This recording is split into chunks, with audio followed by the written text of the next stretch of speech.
Assalamualaikum and good morning. This is Bismai Jaz and I hope that you all are doing good. Today, the topic which we are going to discuss is homeostasis. This is the chapter 2 of class 10th biology. The topics which we are going to cover today are homeostasis, examples of homeostasis and homeostasis in plants.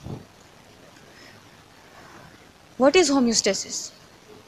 It is the maintenance of internal condition of the body to the equilibrium despite change in the external environment. Body का equilibrium, body का balance maintain करना, बेशक environment में कितनी भी changes आती हों, कौन करता है, वो किसके थ्रू होता है, वो होम्योस्टेसिस के थ्रू होता है। एग्जाम्पल के तौर पे for example body temperature remains at 37 degree Celsius. बेशक विंटर हो बेशक समर हो, बॉडी का टेम्परेचर 37 डिग्री सेल्सियस पर रहता है। तो ये किसके थ्रू रहता है? ये प्रोसेस है होम्योस्टेसिस का, जो हमारी बॉडी में अकर होता है और इसके थ्रू हमारी बॉडी का जो टेम्परेचर है वो मेंटेन रहता है 37 डिग्री सेल्सियस पे। इसकी एग्जांपल्स की अगर हम बात करें तो देयर आर टोटल 3 एग्जांपल्स, ठीक है। Osmo regulation, thermo regulation and excretion. हमारी बॉडी का जो बैलेंस है, हमारी बॉडी का जो इक्विलिब्रियम है, वो किन 3 मेन चीज़ों के थ्रू होता है? वो है osmo regulation, thermo regulation and excretion. सबसे पहले हम लोग अगर बात करें ऑस्मो रेगुलेशन की, तो osmo regulation is the maintenance of amount of salts and water in the body.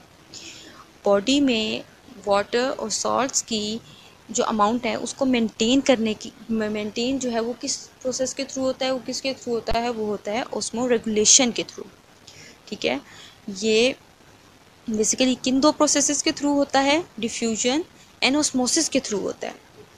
Diffusion and osmosis both are different processes, ठीक है, और इनके थ्रू अमाउंट ऑफ सॉल्ट और अमाउंट ऑफ जो वाटर है वो मेंटेन होता है within the cell, inside the cell, ठीक है। ऑस्मो रेगुलेशन का प्रोसेस होता है और इसके थ्रू हमारी बॉडी में जो सेल्स हैं उनके अंदर सॉल्ट्स और वाटर की अमाउंट को मेंटेन रखा जाता है, ना ज़्यादा और ना कम, बल्कि उसको मेंटेन रखा जाता है, इक्विलिब्रियम लेवल पे लाया जाता है। वो किसके थ्रू लाया जाता है?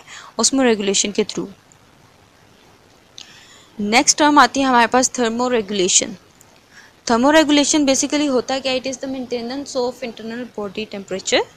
जो बॉडी का टेम्परेचर है उसको मेंटेन करना, जैसे कि हमने प्रीवियस एग्जांपल को स्टडी किया कि जो बॉडी का टेम्परेचर है वो थ्रू आउट 37 डिग्री सेल्सियस पर रहता है। तो वो किसके थ्रू रहता है? वो थर्मो रेगुलेशन के थ्रू रहता है। इसकी आप एग्जांपल इस तरह ले सकते हैं कि इन विंटर के टाइम पे हमारी बॉडी को जब ठंड महसूस होती है तो हमारी बॉडी शिवरिंग स्टार्ट कर देती है।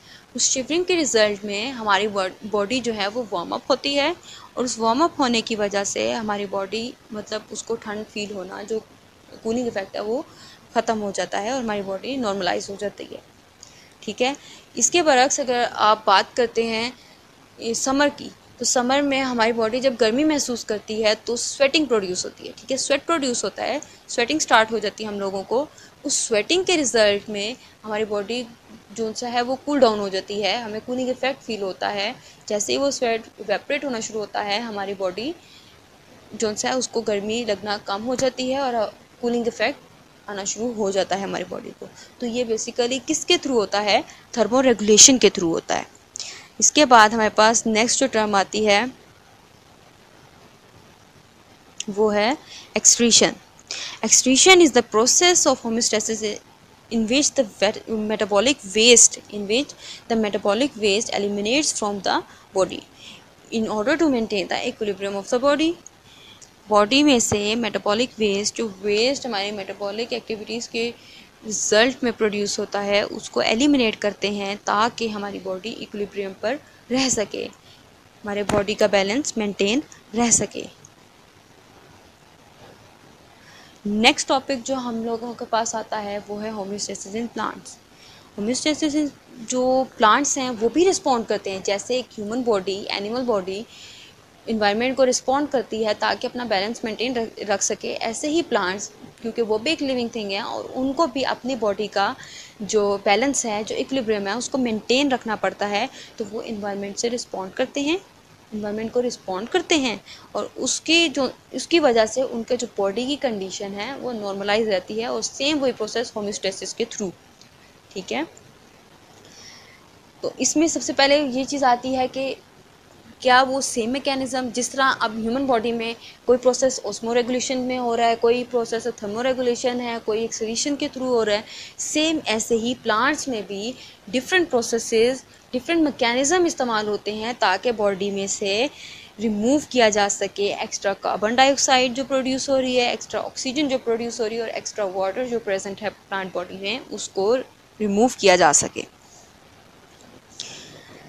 इसके लिए सबसे पहले अगर हम लोग बात करते हैं रिमूवल ऑफ कार्बन डाइऑक्साइड, तो अब कार्बन डाइऑक्साइड ये होता है कि एक डे टाइम आ जाता है और एक नाइट, रात का टाइम आ जाता है। ठीक है, तो अगर हम दिन की बात करें तो कार्बन डाइऑक्साइड जो है वो यूटिलाइज हो रही है। इनफैक्ट प्लांट्स जो से हैं वो इन्वायरमेंट से भी वो कार्बन डाइऑक्साइड ले लेते हैं। ठीक है, और उसे इस्तेमाल करते हैं फोटोसिंथेसिस में।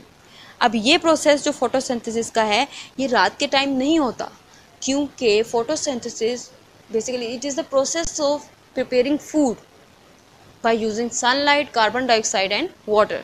ठीक है, तो रात के टाइम चूँकि जो सनलाइट है वो अवेलेबल नहीं होती, तो कार्बन डाइऑक्साइड जो है वो सरप्लस अमाउंट में होती है।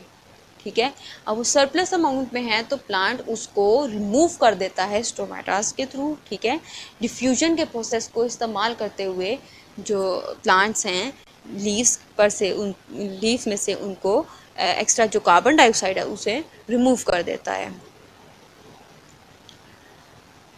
अब अगर बात करते हैं रिमूवल ऑफ एक्स्ट्रा ऑक्सीजन की, तो सबसे पहले बात यह कि ऑक्सीजन प्रोड्यूस कहाँ होती है।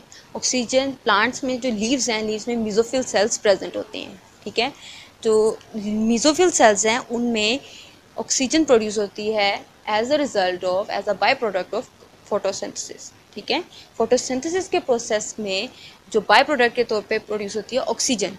अब वो ऑक्सीजन थोड़ी बहुत जो यूटिलाइज होगी वो सेलुलर रेस्पिरेशन में यूटिलाइज हो गई, बाकी की जो ऑक्सीजन है, जो सरप्लस अमाउंट ऑफ ऑक्सीजन है, वो रिमूव कर दी जाती है स्टोमेटास के थ्रू।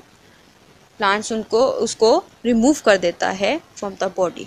ठीक है, इन दो प्रोसेसेस के थ्रू, इसके थ्रू जो सा है प्लांट रिस्पॉन्ड करता है इन्वायरमेंट को, होम्योस्टेसिस होती है और प्लांट की जो इंटरनल कंडीशन है, ना प्लांट में एक्सेस अमाउंट में कार्बन डाइऑक्साइड होती है और ना ही एक्सेस अमाउंट में ऑक्सीजन प्रेजेंट होती है। वो साइड बाय साइड दोनों को रिमूव करता जाता है और इस तरह उसका जो इंटरनल कंडीशन है वो इक्विलिब्रियम पर रहती है। नेक्स्ट जो चीज़ आती है वो आती है removal of extra water. Plant में जितना पानी है जो यूटिलाइज होना है वो तो हो गया, बाकी का जो वाटर है उसको रिमूव करना, किस तरह रिमूव किया जाता है, क्या मैकेनिज़म्स यूज़ होते हैं, उसके बारे में हम बात करेंगे। कि अब वही बात आ जाती है कि डे टाइम में जो एक्स्ट्रा वाटर है जो यूटिलाइज हो, एक तो वाटर है जो प्लांट सॉइल से लेते हैं। ठीक है, और बाकी का जो वाटर है, कुछ वाटर होता है वो सेलुलर रेस्पिरेशन के रिजल्ट में प्रोड्यूस होता है। ठीक है, तो प्लांट्स जो हैं वो लार्ज अमाउंट ऑफ वाटर जो है वो तो यूज़ कर लेते हैं अपने सेल को टर्जिट करने के लिए, बाकी जो जितना पानी है वो यूज़ कर लेते हैं। बाकी जो एक्स्ट्रा अमाउंट ऑफ वाटर है, जो एक्सेसिव अमाउंट ऑफ वाटर है, जो फजूल मतलब कि सरप्लस है, जिसके प्लांट को ज़रूरत नहीं है, तो वो उसको ट्रांसपायरेशन के प्रोसेस के थ्रू रिमूव कर देता है। अब ट्रांसपायरेशन का प्रोसेस होता क्या है, ये पानी का रिमूवल है, लॉस ऑफ वाटर है from the surface of leaf की सरफेस से जो पानी है वो रिमूव होता है वेपर्स बन के। ठीक है, in the form of vapors. The removal of water, the loss of water from the plant surface in the form of vapor is known as transpiration. तो ट्रांसपायरेशन का प्रोसेस डे टाइम में होता है। ठीक है, और डे टाइम जो पानी है वो इस तरह एक्सेस ऑफ वाटर है, जो सरप्लस वाटर है वो इस तरह रिमूव हो जाता है। लेकिन जब हम रात की बात करते हैं तो रात में मोस्टली जो प्लांट्स होते हैं उनके स्टोमेटास क्लोज होते हैं, तो पानी तो रिमूव नहीं हो सकता उसके थ्रू। तो क्या किया जाता है कि अब एक तो स्टोमेटास बंद है, दूसरा सॉइल में पानी की अमाउंट ज़्यादा है। अब उसको रिमूव करने के पानी अब ज़्यादा एंटर भी हो रहा है और रिमूव भी नहीं हो रहा है, तो क्या होता है कि वो पानी जाइलम वेसल में स्टोर होना शुरू हो जाता है। जाइलम वेसल में स्टोर होता है। कुछ जो प्लांट्स होते हैं जैसे कि ग्रास वगैरह हो गई, ये जो ग्रास है इनमें ये होता है कि इनकी एजेस में पोर्स होते हैं। तो ये क्या करते हैं, ये जो इस तरह के पौधे होते हैं ये उनको वाटर को फोर्स करते हैं, उस वाटर को फोर्स करते हैं ताकि वो एजेस के थ्रू उन पोर्स के थ्रू बाहर निकल आए। ड्रॉपलेट्स की फॉर्म में पानी वहाँ से बाहर निकलना शुरू हो जाता है और उन ड्रॉपलेट्स को, जो वो ड्रॉपलेट्स बनते हैं उसको हम नाम देते हैं ग्यूटेशन। कौन सा प्रोसेस होता है ये, कौन सा ये जो पानी बन रहा होता है इसको हम क्या कहते हैं, ग्यूटेशन। तो हम लोगों ने आज जो टॉपिक्स डिस्कस किए हैं, सबसे पहले हमने होम्योस्टेसिस, उसका ओवरव्यू कर लेते हैं कि होम्योस्टेसिस बेसिकली होता क्या है। Maintenance of internal condition of the body, चाहे वो ह्यूमन की है, चाहे वो एनिमल की है, चाहे वो प्लांट्स की है, इन सब को अपनी बॉडी को मेंटेन रखना पड़ता है, इक्विलिब्रियम पर रखना पड़ता है, बेशक आपकी इन्वायरमेंट में इर्द गिर्द चेंजेस आ रही हों। ठीक है, आगे हमने एग्जांपल्स पढ़ी कि किन एग्जांपल्स, कौन सी चीज़ें हैं जिनके थ्रू जो होम्योस्टेसिस होता है वो अकर होता है। तो फर्स्ट है ऑस्मोरेगुलेशन, थर्मोरेगुलेशन एंड एक्सक्रीशन।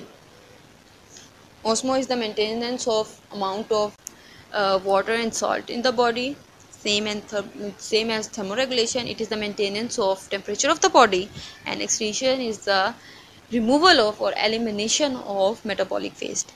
फिर हमने बात की होम्योस्टेसिस इन प्लांट्स की, तो किस तरह वो करते हैं, रिमूव करते हैं एक्सेसिव कार्बन डाइऑक्साइड, रिमूव कर देते हैं, और सरप्लस ऑक्सीजन को रिमूव करता है। इस तरह वो अपने इंटरनल कंडीशन को मेंटेन करता है, और फिर रिमूव करता है एक्सेस ऑफ वाटर या एक्स्ट्रा वाटर को रिमूव करके वो अपनी इंटरनल कंडीशन को मेंटेन करता है। Thank you so much. Hope आप सबको सब समझ आ गई होगी। Thank you so much.